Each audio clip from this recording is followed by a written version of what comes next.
नमस्कार दोस्तों, हमारे चैनल पे आप सभी का स्वागत है। कल की क्लास में अपन ने बायोलॉजी स्टार्ट की थी। बायोलॉजी में पहला टॉपिक अपन ने पढ़ना स्टार्ट किया था डाइजेस्टिव सिस्टम। तो पहली चीज़ तो ये आती है कि इस पूरे सिस्टम की हमें ज़रूरत क्यों महसूस हुई। तो पाचन तंत्र यानी कि डाइजेस्टिव सिस्टम, इसकी नीड हमें इसलिए हुई क्योंकि हम जो खाना लेते हैं उस खाने से हमारे शरीर को क्या चाहिए, ऊर्जा चाहिए। उस ऊर्जा को प्राप्त करने के लिए इस खाने का क्या करना पड़ता है, ब्रेक डाउन करना पड़ता है, मतलब इसको तोड़ना पड़ता है। तो इस फूड को तोड़ने का काम कौन करता है, हमारा ये पूरा सिस्टम करता है। कल अपन ने डायग्राम देख लिया था, सारी संरचना को बेसिक से समझ लिया था। अब उससे आगे चलते हैं। तो देखो, पूरे डाइजेस्टिव सिस्टम को दो पार्टों के अंदर बांट के पढ़ा जाता है। पहला तो कौन सा, पहला पार्ट आता है एलिमेंट्री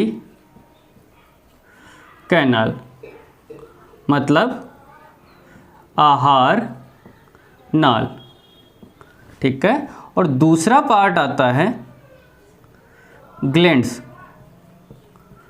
मतलब ग्रंथियां। जो ग्रंथियां हमारे डाइजेस्टिव सिस्टम में पाई जाती है उन्हें अलग पढ़ा जाता है। और आहार नाल के अंदर अपने कौन कौन से ऑर्गन आते हैं तो हम देखने की कोशिश करेंगे। सबसे पहला हिस्सा तो क्या आएगा, बक्कल कैविटी, जहां से ये पूरी आहार नाल यहां से प्रारंभ हो रही है। तो पहला तो इसके अंदर क्या आता है, बक्कल कैविटी, मतलब मुख्य गुहा। और उससे नीचे आते ही अगला पार्ट क्या आता है, एसोफेगस, मतलब ग्रास नली। और इसी श्रृंखला में थर्ड नंबर पे क्या आता है तो अपना स्टोमच आता है, मतलब अमाशय, स्टोमच। और उससे आगे चलते हैं इसी आहार नाल की श्रृंखला में। तो इधर पहले क्या आएगी अपनी छोटी आंत और फिर क्या आएगी बड़ी आंत। तो आगे क्या पढ़ा जाता है, इंटेस्टाइन, मतलब आंत के बारे में। तो ये तो आता है अपना एलिमेंट्री कैनाल में, मतलब आहार नाल में आने वाले अंग। जब पूरी आहार नाल की लंबाई आपसे पूछी जाती है तो आपको याद रखना है इसकी लंबाई होती है 30 फीट के समथिंग। अब बात करते हैं ग्रंथियों की। तो देखो सिंपल सा, ग्रंथियां होती क्या है, तो ग्रंथियां हमारे शरीर के वे अंग हैं जो क्या छोड़ते हैं, हार्मोन स्रावित करते हैं। और वो हार्मोन हमारे शरीर के अंदर मैसेज पहुंचाने का काम करते हैं, ठीक है। तो ग्लैंड्स यानी कि ग्रंथियां। अब देखो यहाँ पे कौन कौन सी ग्रंथियां, जब अपन यहाँ चलेंगे बक्कल कैविटी में तो सबसे पहले आती है अपनी लार ग्रंथियां, मतलब स्लाइवरी ग्लैंड। उसके बाद और नीचे आते हैं तो इधर लीवर और इधर अग्नाशय पैनक्रियाज, ये दोनों भी क्या हैं, ग्रंथियां हैं। तो लीवर और पैनक्रियाज, मतलब अग्नाशय। तो ये अपन ने क्या पढ़ा, एक बेसिक सा डिवाइड कर दिया पूरे डाइजेस्टिव सिस्टम को। और अब अपन स्टेप बाय स्टेप पढ़ने की कोशिश करेंगे। तो ये सिंपल सा अपन ने डायग्राम देखा, डायग्राम को अलग अलग हिस्सों में बांट दिया। अब पहला हिस्सा स्टार्ट करेंगे बक्कल कैविटी। आज की क्लास में अपन बक्कल कैविटी के लिए जितनी भी इंफॉर्मेशन होती है एग्जाम की दृष्टि से वो सभी कवर करेंगे। तो चलो शुरू करते हैं।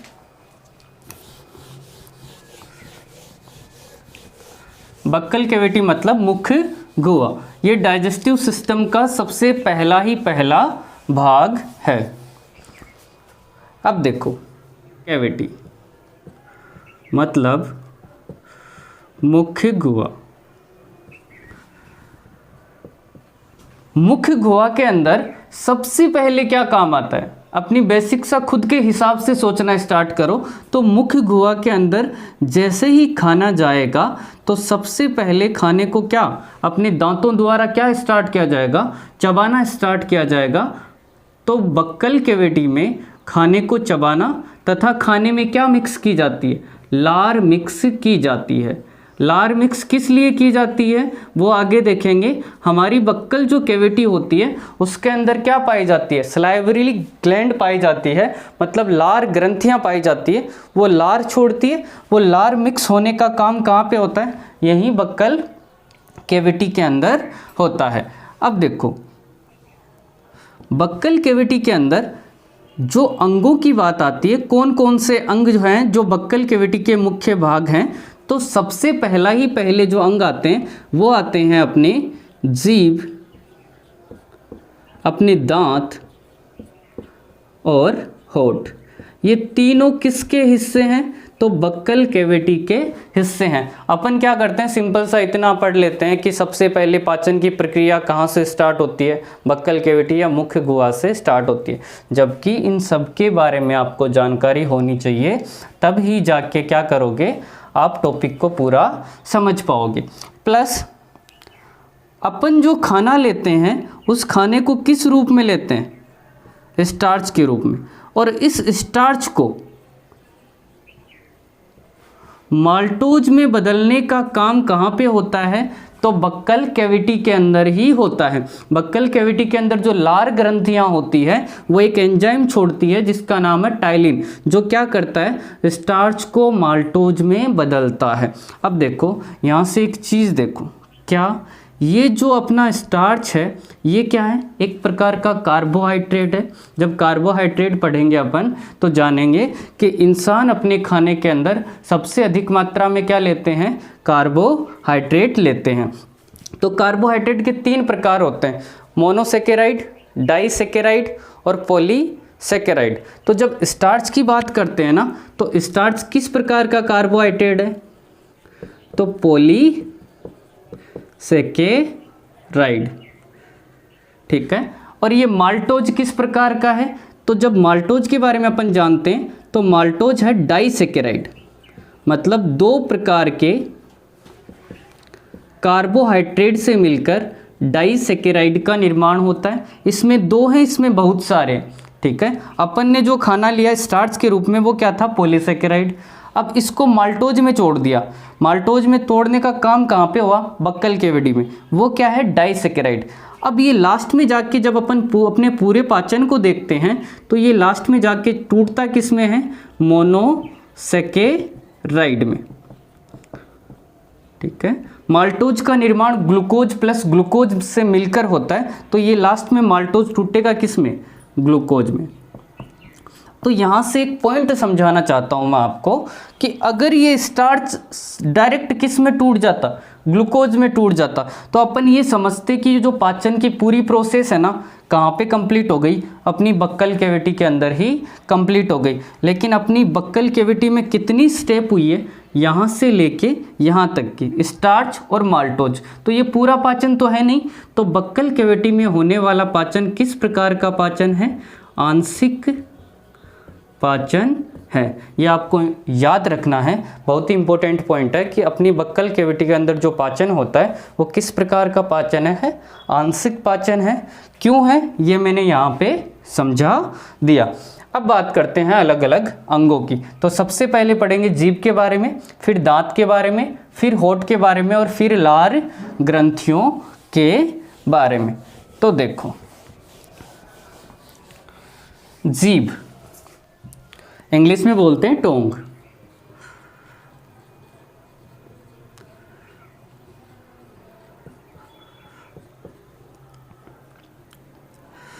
नॉर्मली जीभ अपने पाचन तंत्र के अंदर क्या काम कर रही है, तो खाने को मिक्स करने का काम कर रही है। जो अपन फूड ले रहे हैं उसका जो दांतों के द्वारा मिक्स करने के बाद जो पेस्ट बन रहा है ना, उसको इधर उधर मिक्स करने का काम कौन कर रही है, यही जीभ कर रही है। प्लस जीभ की वजह से अपन किस चीज़ का अनुभव कर पाते हैं, स्वाद का अनुभव कर पाते हैं। और जीभ और क्या काम करती है हमारे शरीर में, तो जीभ बोलने में सहायक भी होती है, बोलने में सहायक होती है।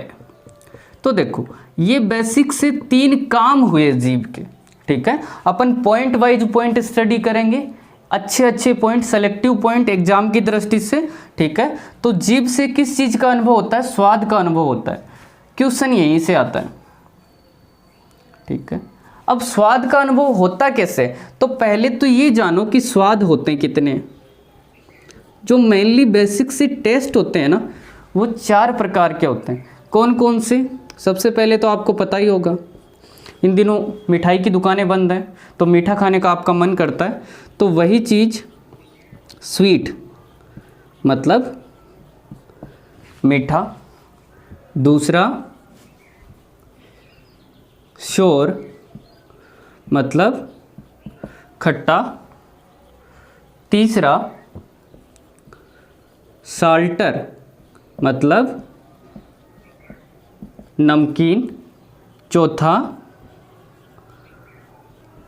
बिटर मतलब कड़वा। तो बेसिकली ये 4 प्रकार के स्वाद होते हैं जो अपन ने देखे भी हैं और महसूस भी किए हैं, ठीक है। अब देखो स्वीट, शोर और खट्टा। अब देखो अपने जीभ के कौन कौन से भाग होते हैं जहाँ से इन स्वाद का अनुभव होता है। ये क्वेश्चन एग्जाम में पूछा जाता है, तो अपन देखने की कोशिश करते हैं। पहले एक जीभ बनाते हैं।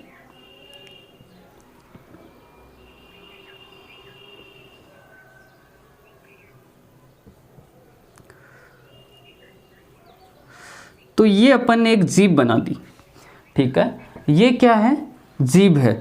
अब देखो जीभ के अलग अलग हिस्से को अपन बांटते हैं। जैसे ये सबसे अगला भाग हो गया, तो जब अपन सबसे अगले भाग की बात करते हैं तो अगले भाग से हमें किस प्रकार के स्वाद का अनुभव होता है, तो हमें होता है किसका? स्वीट का मतलब मीठा। मीठा जीभ के कौन से हिस्से से महसूस होता है या कौन से हिस्से से अनुभव होता है, तो जीभ के अगले भाग से। और मीठे के साथ क्या चाहिए आपको? नमकीन चाहिए।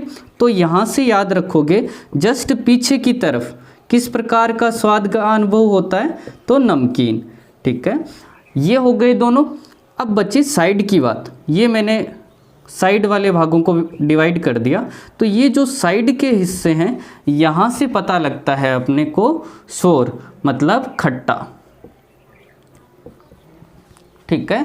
और सबसे पीछे ही पीछे जीभ का जो पिछला भाग होता है, वहाँ से किस प्रकार के स्वाद का अनुभव होता है, तो आपको याद रखना है बिटर मतलब कड़वा, ठीक है। अब एग्जाम में कई बार क्या पूछ लिया जाता है? तीखा भी पूछ लिया जाता है, स्पाइसी।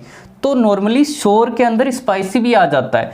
तो ये याद रखना, साइड वाले इसके अपने को किस प्रकार के स्वाद का अनुभव भी होता है? स्पाइसी मतलब तीखा, ठीक है।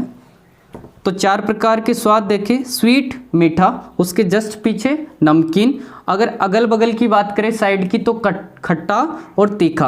और जस्ट पीछे की बात करें तो किस प्रकार का? कड़वा। तो ये हो गई अपनी जीभ की एक बेसिक सी संरचना, और जीभ किस प्रकार के स्वाद का हमें अनुभव कराती है। अब जीभ से स्वाद अनुभव किस कारण होता है, तो उसका एक कारण है, अपनी जो जीभ की सतह होती है ना, उसके ऊपर क्या पाए जाते हैं? टेस्ट बड्स पाए जाते हैं, मतलब स्वाद कणिकाएं पाई जाती हैं। और इनकी संख्या होती है लगभग 8000 से लेके 10,000। जब आप जीभ के सरफेस को टच करोगे ना, तो ऊपर महसूस करोगे कि छोटे छोटे रंध्र टाइप है, तो वो क्या है? अपने टेस्ट बड्स है, मतलब स्वाद कणिकाएं हैं। और ये स्वाद कणिकाएं क्या करती है? हमारे मस्तिष्क को सिग्नल भेजती है, ठीक है। और हमारा मस्तिष्क डिसाइड करेगा कि आपने किस प्रकार की चीज़ या किस प्रकार की डिश खाई है। तो देखो एक पॉइंट याद रखना है कि इन जो स्वाद कणिकाओं की संख्या है ना, फीमेल में मेल की अपेक्षा क्या होती है? अधिक होती है। इसीलिए महिलाओं को आसानी से स्वाद का पता लग जाता है कि आप उनके सामने कोई भी डिश बना के ले जाओगे, वो झट से बता देगी कि इसमें किस चीज़ की कमी है। किस कारण बता देते हैं? क्योंकि उसके अंदर स्वाद कणिकाओं की संख्या अधिक होती है, किसके अपेक्षा? पुरुषों के अपेक्षा। अब वहाँ से यहाँ से आप एक पॉइंट और याद रख सकते हो कि ये जो टेस्ट बर्ड्स हैं ना, ये किसके पास सिग्नल भेजेंगे? ब्रेन के पास, मतलब मस्तिष्क के पास। और मस्तिष्क में भी कौन से मस्तिष्क के पास? अग्र मस्तिष्क के पास। कौन से मस्तिष्क के पास? ब्रेन को 3 भागों में बांटा जाता है, अग्र मस्तिष्क, मध्य मस्तिष्क और पश्चिम मस्तिष्क। अग्र मस्तिष्क के 2 हिस्से होते हैं। अग्र मस्तिष्क के 2 हिस्से होते हैं, यहाँ पे दिखा देता हूँ आपको। ब्रेन के पास सिग्नल गया, मस्तिष्क के पास, और मस्तिष्क में भी किसके पास, अग्र मस्तिष्क के पास। और अग्र मस्तिष्क के दो हिस्से होते हैं, एक तो सेरिब्रम, ठीक है, और एक डाईएनसेफ्लॉन, डाईएनसेफ्लॉन, ठीक है। और इस डाईएनसेफ्लॉन के दो पार्ट होते हैं, एक तो थैलमस और एक हाइपोथैलमस, ठीक है, थैलमस और हाइपोथैलमस। तो ये स्वाद गणिकाएं मस्तिष्क के पास, मस्तिष्क में भी किसके पास, अग्र मस्तिष्क, और अग्र मस्तिष्क में भी किसके पास, डाईएन्सेफलाइन, और डाईएन्सेफलाइन से किसके पास जाएगा, थैलमस। हमारे शरीर में स्वाद का अनुभव मस्तिष्क का कौन सा हिस्सा कराता है, तो थैलमस हिस्सा करवाता है। तो सिंपल सा अपनी जीभ के बारे में जो जो थ्योरी और जो जो क्वेश्चन बनने वाले थे सारे अपन ने यहाँ पे डिस्कस कर लिए। तो ये था अपना जीभ या टोंग, जो किसका हिस्सा है, बक्कल कैविटी का हिस्सा है। अब इससे आगे चलते हैं, साथ साथ नोट करते रहें, पॉइंट बनाते रहें, ताकि आपको नेक्स्ट टाइम एक बार पढ़ने से ही ये सारी चीज़ें क्लियर हो जाएगी। अब देखो अगला हिस्सा आता है होठ, मतलब लिप्स। अब लिप्स की जब आप बात करोगे ना, तो देखोगे कि लिप्स, फिर तुम्हारे दिमाग के अंदर अलग अलग थ्योरी आएगी, पता नहीं किस काम आते होंगे, लेकिन ऐसा कुछ नहीं है। इनका जो काम है ना, मेन काम जो है ना अपने डाइजेस्टिव सिस्टम में, जब अपने दांत वगैरह क्या करेंगे, खाने को मिक्स कर लेंगे, तो खाना किस फॉर्म में बन जाएगा, थोड़ा थोड़ा लिक्विड फॉर्म में बन जाएगा, मतलब तरल बन जाएगा। जो अपन ने भोजन लिया ना, रोटी ली, सब्जी ली, वो किस फॉर्म में बन जाएगी, लिक्विड फॉर्म में बन जाएगी। तो उस लिक्विड भोजन को बाहर आने से रोकने का काम कौन करते हैं, अपने लिप्स करते हैं। तो यही लिप्स का काम है डाइजेस्टिव सिस्टम में, ये क्या करता है, तरल भोजन को बाहर आने से रोकता है। इतना सा काम था किसका, होठ का। अब चलते अपने दांत पे, जो बहुत इंपॉर्टेंट है, क्योंकि दांतों से क्वेश्चन आते हैं। देखो टीथ यानी कि दांत। दांतों की जब अपन बात करते हैं ना, तो पहली चीज तो दांतों के लिए विज्ञान में शब्द कौन सा काम में लिया जाता है, तो दांतों के लिए शब्द काम में लिया जाता है ओडेंटो, ओडेंटो, ठीक है। और दांतों के अध्ययन को क्या कहते हैं, तो इसके आगे क्या लगा देंगे, लॉजी। ओडेंटोलॉजी क्या है, दांतों के अध्ययन को कहा जाता है। प्लस जो दांत के जो डॉक्टर होते हैं उनको क्या कहा जाता है, तो उनको कहा जाता है डेंटिस्ट, ठीक है। ये तो आपको पता ही होगा। मेनली ये क्या याद रखना है, दांतों के अध्ययन को क्या कहा जाता है, ओडेंटोलॉजी कहा जाता है। तो दांत का काम क्या है, अपन ने जो खाना खाया उस खाने को चबाने का काम कौन करते हैं, ठीक है, चबाने का, काटने का, ठीक है, सारा काम कौन करते हैं, अपने दांत करते हैं। अब अगर अपन ध्यान में रखें तो दांत बनते किसके हैं, तो दांत बनते हैं कैल्शियम के और फास्फोरस के, ठीक है। दांतों का निर्माण किससे होता है, कैल्शियम से होता है और फास्फोरस से होता है। और मेनली जो इंसान के दांत होते हैं ना, वो कितने प्रकार के होते हैं या किस प्रकार के होते हैं, सिंपल सा पहले तो ये देखो, मनुष्य के जो सारे दांत हैं ना, वो एक प्रकार के थोड़ी ना है, सबकी संरचना अलग अलग है, कोई तीखे हैं, कोई नुकीले हैं, कोई चपटे हैं। तो इंसान के जो दांत होते हैं ना, इंसान किस प्रकार का होता है, विषम दंती होता है, विषम दंती। इंग्लिश में याद रखोगे तो क्या रखोगे, हेट्रोडोंट, ठीक है। अब विषम दंती के साथ क्या होता है, ठीक है, स्टार्टिंग में जब बाल्यावस्था होती है तो दांत 20 से होते हैं, फिर 32 होते हैं। दांत क्या आते हैं, 2 बार आते हैं। तो इंसान के जो दांत होते हैं ना, इंसान किस प्रकार का दंती होता है, द्विबार दंती। अगली अपन बात करें तो हमारे दांत क्या है, मसूड़ों में धसे हुए हैं, इसलिए हमारे दांतों को ग्रत दंती भी कहा जाता है। तो सिंपल से 3 नाम हो गए किसके दांतों के, हमारे दांतों के। सिंपल सा क्वेश्चन आ गया कि मनुष्य के दांत है, पहला ऑप्शन विषम दंती, दूसरा ऑप्शन द्विबार दंती, तीसरा ऑप्शन गर्त दंती और चौथा ऑप्शन आ गया तीनों। अब जब आपको ये पता नहीं होगा ना तो आप नहीं कर पाओगे, आप अपने हिसाब से टिक मारोगे, जबकि उसके अंदर सही क्या होगा, तीनों, विषम दंती, द्विबार दंती और गर्त दंती। अब चलते हैं इससे आगे। अब देखो मेरे सामने नाम आया कैल्शियम और फास्फोरस, तो जैसे ही कोई नाम आए ना उससे संबंधित जो भी क्वेश्चन तुम्हारे दिमाग में आते हैं ना उनको वहीं तैयार करने की कोशिश किया करो। देखो कैल्शियम और फास्फोरस से संबंधित क्वेश्चन देखते हैं अपन, यहीं पे देखते हैं। तो कैल्शियम और फास्फोरस, तो कैल्शियम जो होता है, कैल्शियम के बारे में सबसे पहली बात तो क्या है कि कैल्शियम का परमाणु क्रमांक कितना है। तो कैल्शियम का परमाणु क्रमांक होता है 20। प्लस कैल्शियम अपने शरीर की जो तंत्रिका क्रिया होती है ना, न्यूरल एक्टिविटी, उनके अंदर भी क्या होता है, सहायक होता है। और क्या काम करता है कैल्शियम हमारे शरीर में, तो कैल्शियम से मिलकर किसका निर्माण होता है, बोन, हड्डियों का निर्माण होता है। प्लस और क्या काम आता है, तो कैल्शियम की जब अपन बात करते हैं तो कैल्शियम जो अपना ब्लड होता है, ब्लड को क्लॉट करने में भी सहायक होता है, मतलब रक्त का थक्का जमाने में भी सहायक कौन होता है, कैल्शियम होता है। तो कैल्शियम के बारे में अपन ने ये 4 क्वेश्चन साथ साथ ही रिवाइज कर लिए। अब अपन चलते हैं इससे आगे। अब दूसरा क्या था, फास्फोरस। जब अपन फास्फोरस की बात करेंगे तो फास्फोरस किस से डिनोट करते हैं, पी से, और पोटेशियम किस से करते हैं, के से। ये ध्यान रखना है। फास्फोरस का फॉर्मूला क्या होता है, P4, जैसे सल्फर का क्या होता है, S8 होता है। अब फास्फोरस के बारे में एक चीज़ है याद रखने वाली, फास्फोरस का एक दूसरा नाम भी होता है। कौन सा नाम होता है, जैसे ये कोई व्यक्ति है, अब इस व्यक्ति की हो गई क्या, डेथ, मतलब मौत। और मौत होने के बाद अक्सर व्यक्ति को क्या किया जाता है, अंतिम संस्कार किया जाता है। तो इसको अपन कहाँ ले जाएंगे, जो शमशान घाट होंगे वहाँ ले जाएंगे, फिर इसको जला दिया जाएगा, जो भी इसकी परंपराएं हैं उनके अकॉर्डिंग, ठीक है। अब वहाँ पे जब जो व्यक्ति की इसकी राख बचेगी, अगर रात को कोई दूसरा व्यक्ति यहाँ से गुजर रहा है तो ये राख क्या होती है, जलती हुई दिखाई देती है, जलती हुई या चमकती हुई दिखाई देती है, ठीक है।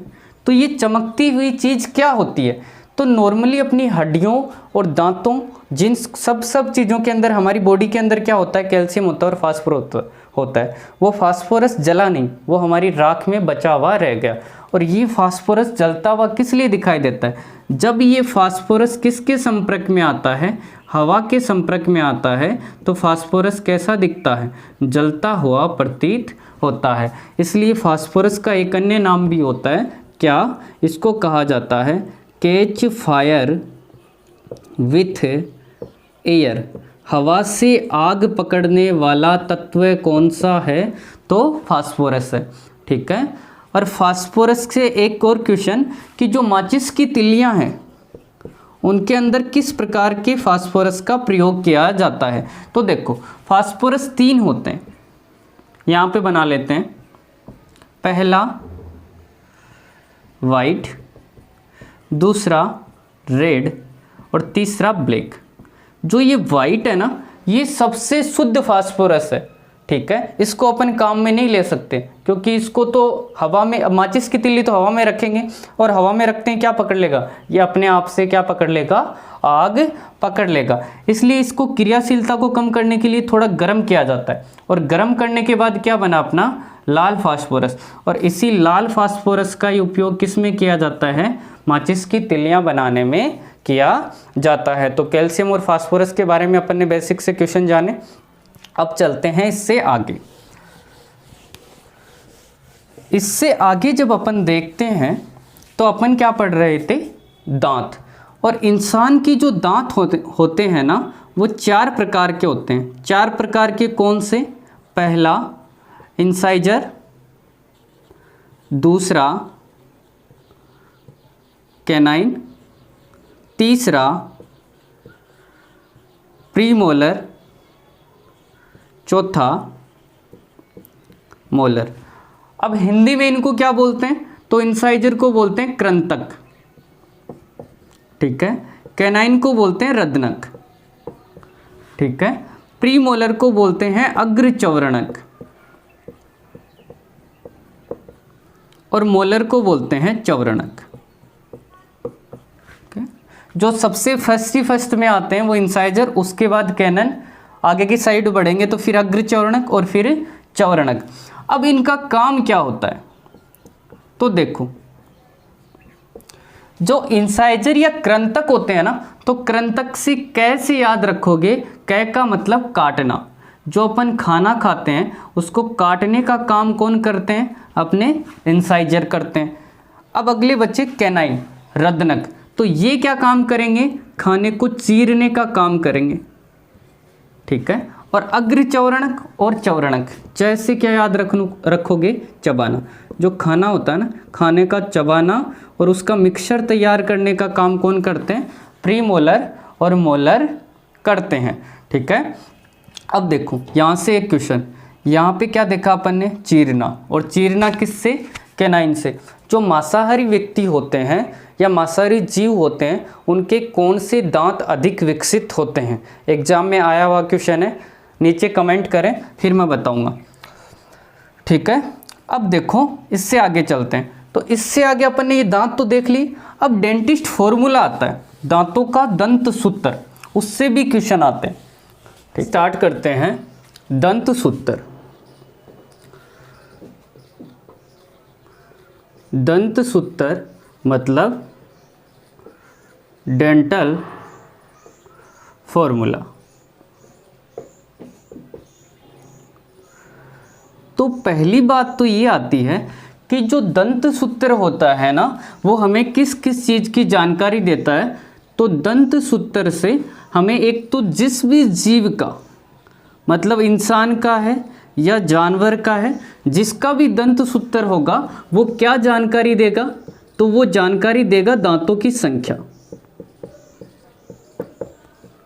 दांतों की संख्या, कि उस जीव के अंदर टोटल दांतों की कितनी संख्या है, प्लस क्या जानकारी देगा कि उसमें किस किस प्रकार के दांत हैं, किस किस प्रकार के दांत है। दांत अपन ने 4 प्रकार के पढ़े थे, जैसे इंसाइजर, कैनाइन, प्रीमोलर और मोलर। तो ये डेंटल फॉर्मूला जो होता है ना, वो अपने को बताएगा कि उसके जो दांत हैं उनमें इंसाइजर कितने हैं, कैनाइन कितने हैं, प्रीमोलर कितने हैं और मोलर कितने हैं। अब देखो अपन एक दो डेंटल फॉर्मूला पढ़ते हैं। अब देखो अपन एक दो डेंटल फॉर्मूला पढ़ते हैं। जैसे सबसे पहला आता है वयस्क, मतलब एडल्ट, किसमें, ह्यूमन में, इंसानों में वयस्क का डेंटल फॉर्मूला। तो वयस्क का जो डेंटल फॉर्मूला होता है वो होता है 21-23।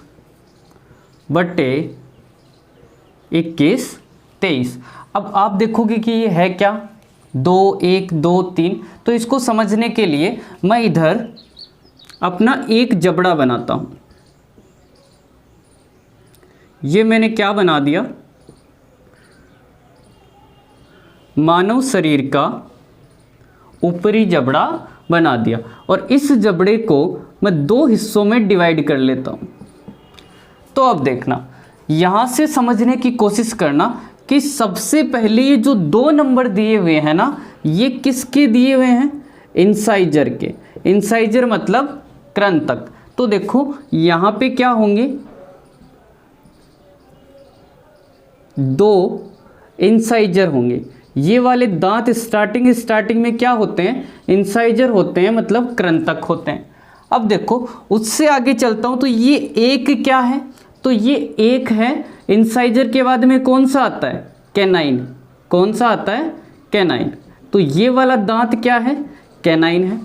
उसके बाद जब अपन देखते हैं तो आगे क्या है, 2। तो आगे 2 दांत और बनाऊंगा। ये जो 2 दांत है ना, ये वाले हैं क्या, प्रीमोलर, मतलब अग्र चौरणक। 2 ये हो गए। अब लास्ट में क्या बचा, ये कैनाइन हो गए, ये वाले प्रीमोलर हो गए, और ये जो 3 बचा है ना, ये लास्ट में क्या है, मोलर। तो लास्ट में 3 दांत मैं बना देता हूँ, 2 3। ये वाले तीनों कौन से दांत हैं, मोलर।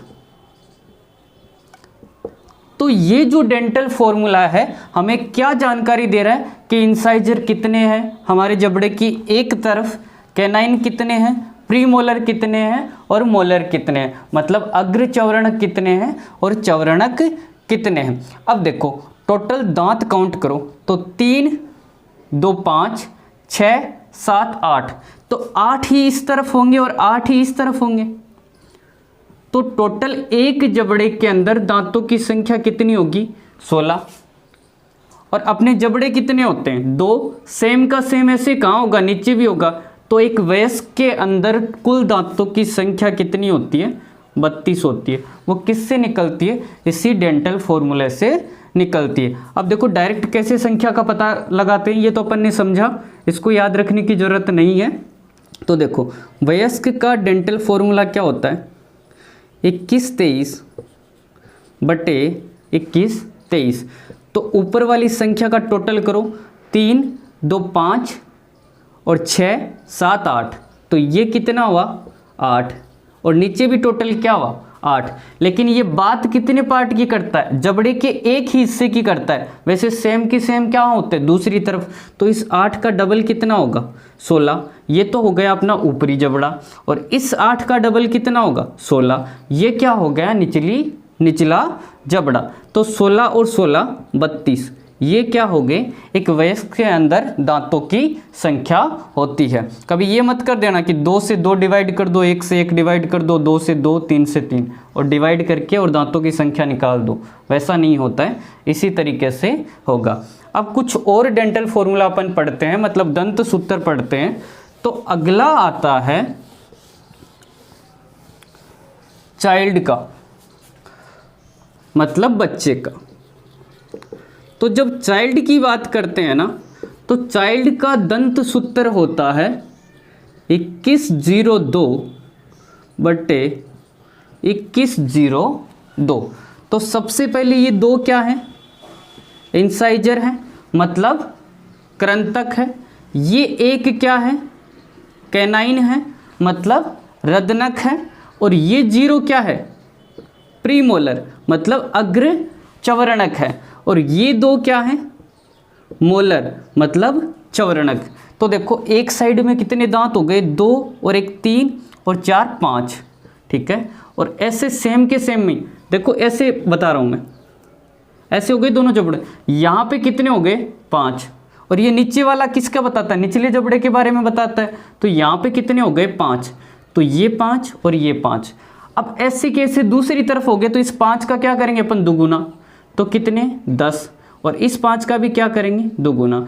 और 10 दांतों की संख्या कितनी हो गई एक बच्चे के अंदर, 20 हो गई। अब यहाँ से नोट लगा के ध्यान में रखने वाली बात क्या है, जो क्वेश्चन एग्जाम में पूछा जाता है कि एक जो बच्चा होता है उसमें किस प्रकार के दांत नहीं पाए जाते। तो इस फॉर्मूले में दिख रहा, इस फॉर्मूले में देखो कि यहाँ पे भी 0 और यहाँ पे भी 0, मतलब ऊपर और नीचे दोनों तरफ प्रीमोलर या अग्र चौवर्णक नहीं है, ठीक है।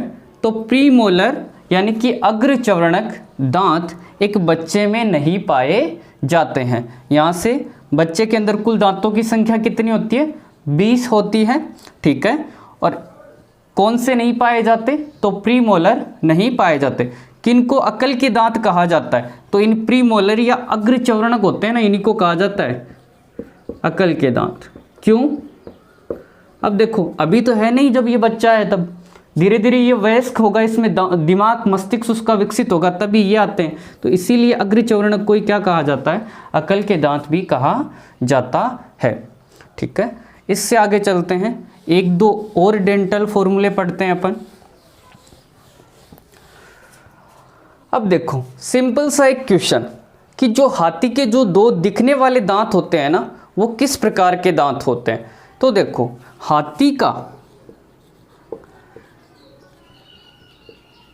एलिफेंट का जो डेंटल फॉर्मूला होता है ना वो क्या होता है 1033/0033।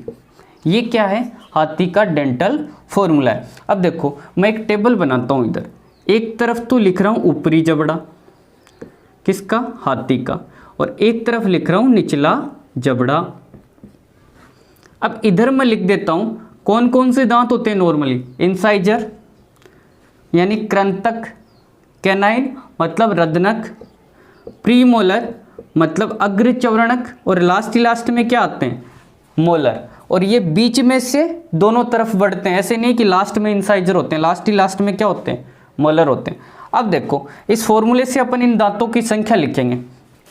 तो ऊपरी जबड़े में ये ऊपरी जबड़ा हो गया, एक साइड का बताएगा ये, तो एक साइड के अंदर इंसाइजर की संख्या कितनी होगी, यहाँ पे 1 होगी, तो दोनों तरफ कितनी होगी 2।